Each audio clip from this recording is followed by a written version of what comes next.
Halo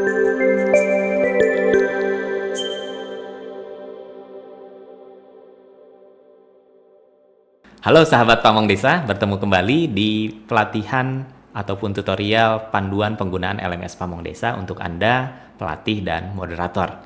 Kali ini kita akan melanjutkan pembahasan kita terkait bagaimana kita mengelola webinar ya, ataupun video conference di dalam LMS Pamong Desa ini. Nah, jika sebelumnya kita sudah membahas bagaimana kita mengelola konten-konten asinkronus lah begitu ya, katakan ya, bisa berupa video, kuis, dan lain sebagainya. Nah, sekarang kita akan mengakses fitur synchronous learning dari LMS Pamong Desa ini. Bagaimana cara mengaksesnya? Yang pertama tentu pastikan Anda sudah login, memilih salah satu mata latih, silahkan dipelajari di materi sebelumnya. Lalu kemudian apabila sudah masuk, Anda tinggal masuk ke menu webinar ini ya. Nah, masuk ke webinar di sini.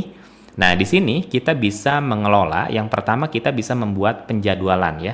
Tentu ini disesuaikan dengan rencana pembelajaran ataupun skenario pembelajarannya gitu ya. Kapan dan jam berapanya mungkin itu harus sudah disepakati di awal begitu ya. Nah, di sini ini seperti contoh, di sini sudah ada 2 ruang ataupun 2 jadwal yang sudah disiapkan gitu ya. Ada yang tanggal 9 Juli sampai 12 Juli pukul 8 ya, ataupun hal yang sama juga boleh-boleh saja gitu ya, jadi bisa saja, tapi nanti untuk kedepannya tentu jadwalnya akan berbeda gitu ya. Nah, kemudian kita juga bisa menambahkan jadwal yang baru. Untuk menambahkan jadwal yang baru, di sini ada tombol tambah webinar ya. Kita bisa tekan di sini tambah webinar. Kita bisa masukkan di sini misalkan pertemuan ketiga, misal ya, ini contoh ya, pertemuan ketiga, deskripsinya boleh diisi, boleh dikosongkan. Kata sandinya pun kita nggak masalah ya, pokoknya kita isi dulu saja ya. Jadi tidak harus tidak harus lengkap gitu ya. Nah, di sini yang paling penting ya penjadwalannya gitu ya. Jadi misalkan itu kapan pertemuan itu, tanggal 13 misalkan ya, tanggal 13, tanggal selesainya juga tanggal 13 juga. Nah, waktunya saja gitu ya. Waktunya, nah ini ada PM, ada IM ya. PM berarti sore gitu ya, IM berarti pagi gitu ya. Nah, misalkan pukul 8.00 misalnya. Nah, atau 9 lah ya, 9.00 waktu mulainya gitu ya misalkan. Nah, kemudian di sini ada beberapa pilihan. Yang pertama, tunggu moderator. Ini artinya bahwa peserta tidak boleh masuk ke ruang webinar ini sebelum moderator masuk gitu ya, sebelum diaktifkan oleh moderator. Nah, ini kita bisa aktifkan. Boleh tidak ini tidak diaktifkan? Boleh, tetapi nanti resikonya adalah peserta kapanpun ya, sebelum moderator masuk dia bisa masuk gitu ya. Nah, itu silahkan disesuaikan dengan skenario pembelajarannya.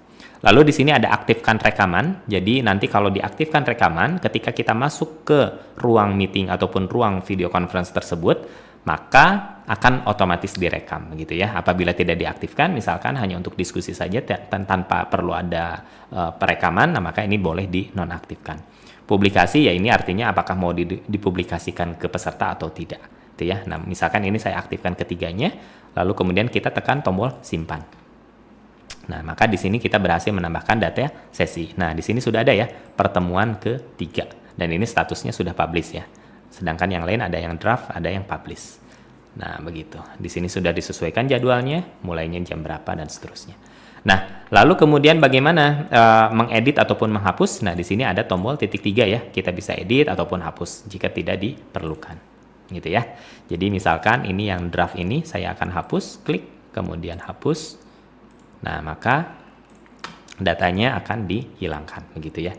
Tapi kalau saya lebih sarankan, mungkin apabila kita sudah punya skenario pembelajarannya, tentu kita bisa siapkan jadi kita menghindari penghapusan jadwal begitu ya. Nah, berikutnya lalu bagaimana mengelola dalam proses video conference-nya ataupun webinarnya. Nah, maka kita yang pertama yang bisa kita lakukan adalah login, kemudian masuk ke webinar, dan kita akan katakanlah ini adalah tanggal 13 Agustus pukul 2 ini gitu ya. Maka kita tekan mulai Vicon seperti ini. Klik gitu ya. Nah, ini artinya ruang Vicon-nya sudah mulai aktif ya. Lalu kemudian di sini sekarang kita klik mulai sekarang atau masuk sekarang, itu artinya kita akan dialihkan ke halaman yang berbeda untuk bagaimana kita memoderatori gitu ya kegiatan video conference-nya. Nah, ada beberapa hal yang perlu kita perhatikan. Yang pertama adalah mengaktifkan mikrofon ataupun menonaktifkannya. Di sini di awal akan ditanyai apakah kita akan mikrofon atau listen only. Kalau Anda sebagai pelatih dan moderator, saya sarankan ya tetap mengaktifkan mikrofon ya.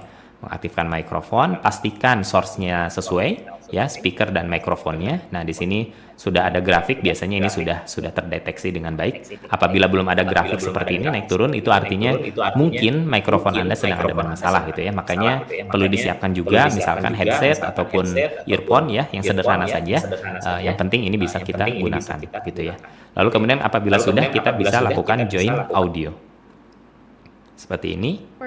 Nah, maka kita sudah masuk. Nah, ini sudah ada 052, ini artinya ruangannya ini sudah di-record karena tadi saya sudah menentukan bahwa ini akan di-record secara otomatis. Nah, ini sudah aktif ya. Lalu kemudian bagaimana menonaktifkan mikrofon ya? Ini tinggal tekan mute seperti ini ya, seperti biasa. Mungkin Bapak Ibu juga sudah terbiasa dengan hal tersebut. Lalu kemudian webcam pun sama ya, kamera ya, bisa menaktifkan dan menonaktifkan. Misalkan kita ingin mengaktifkan, klik seperti ini. Ya, lalu kemudian di sini juga akan muncul ya, di sini start sharing, nah artinya kamera kita sedang diaktifkan. Kita ingin menonaktifkannya seperti biasa, kita tekan stop sharing. Nah, berikutnya bagaimana kita share screen ya, karena kebutuhan yang pertama adalah kita ingin melakukan share screen ya. Jadi kita ingin mempresentasikan sesuatu. Nah, maka kita bisa tekan tombol yang ini ya, share your screen. Nah, share your screen. Saya sarankan pilih yang entire screen, klik di sini lalu kemudian share. Nah, maka tampilan ini akan dimunculkan ke peserta gitu ya. Tampilan yang kita kita perlihatkan itu akan muncul ke peserta. Gitu ya. Kalau mau stop sharingnya, kita tinggal tekan tombol stop sharing. Nah, untuk share screen seperti tadi ya, pastikan dulu misalkan kalau kita ingin mempresentasikan dalam format PowerPoint, PowerPoint-nya sudah dibuka, bisa barangkali sudah di full screen ya, baru nanti di share screen. Apabila sudah selesai itu tinggal kita stop. Gitu ya. Lalu kemudian bagaimana kita mengelola peserta gitu ya. Jadi nanti peserta itu akan muncul di sebelah kiri ini, Bapak Ibu ya. Lalu kemudian kita bisa ngapain saja ke pesertanya gitu ya, supaya kita bisa membuat peserta tertib. Nah, di sini ada tombol manage users ya, manage users. Nah, di sini ada beberapa hal yang bisa kita kelola. Yang pertama adalah kita misalkan ada kebutuhan untuk memute ya, karena biasanya peserta ketika masuk mengaktifkan mikrofon akhirnya menjadi ribut gitu ya. Nah, maka supaya kondusif kita bisa mute all user. Apabila kita ingin memute tapi kecuali presenter yang tetap tidak di mute gitu ya, maka kita pilih yang seperti ini. Nah, lalu kemudian ada fasilitas log viewer ya. Log viewer, jadi log viewer itu supaya viewer itu misalkan dalam satu sesi webinar kita ingin supaya kita bisa menonaktifkan beberapa. Jadi misalkan supaya viewernya hanya bisa mendengarkan, misalkan mikrofonnya dinonaktifkan semua. Nah, ini tinggal dinonaktifkan semua di sini. Kita lock gitu ya. Nah, kemudian sisanya mungkin kita tidak akan bahas. Nah, mungkin satu lagi adalah terkait breakout room.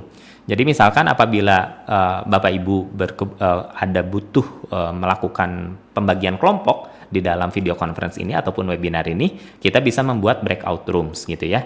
Jadi caranya klik sekali lagi ya di sini, lalu kemudian create breakout room. Oke. Nah, di sini yang paling pasti adalah pastikan terlebih dahulu kita akan membaginya ke dalam berapa breakout room gitu ya. Apakah 2, 3, 4, 10 dan seterusnya. Ya. Kemudian misalkan ini saya hanya 2, tapi kalau 4 misalkan, nah maka dia sudah menyediakan ada 4 kotak nih di bawahnya. Gitu ya. Jadi misalkan saya kembalikan dulu ke 2. Kemudian durasinya akan berapa lama breakout room-nya gitu ya.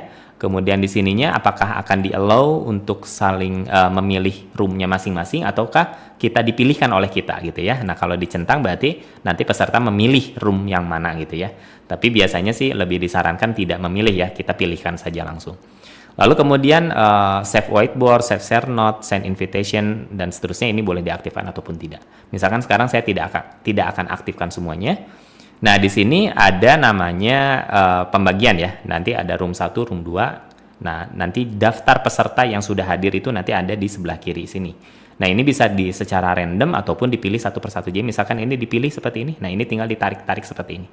Ya.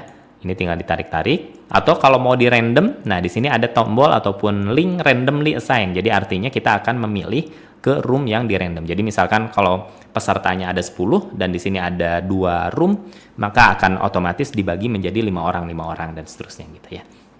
Nah, itu untuk breakout room. Nah, kalau sudah ini tinggal create, nah maka nanti peserta akan otomatis dipisahkan ke dalam beberapa ruangan breakout room yang sudah kita siapkan. Dan setelah 15 menit, maka breakout room-nya akan ditutup dan akan kembali ke halaman webinar yang utama gitu.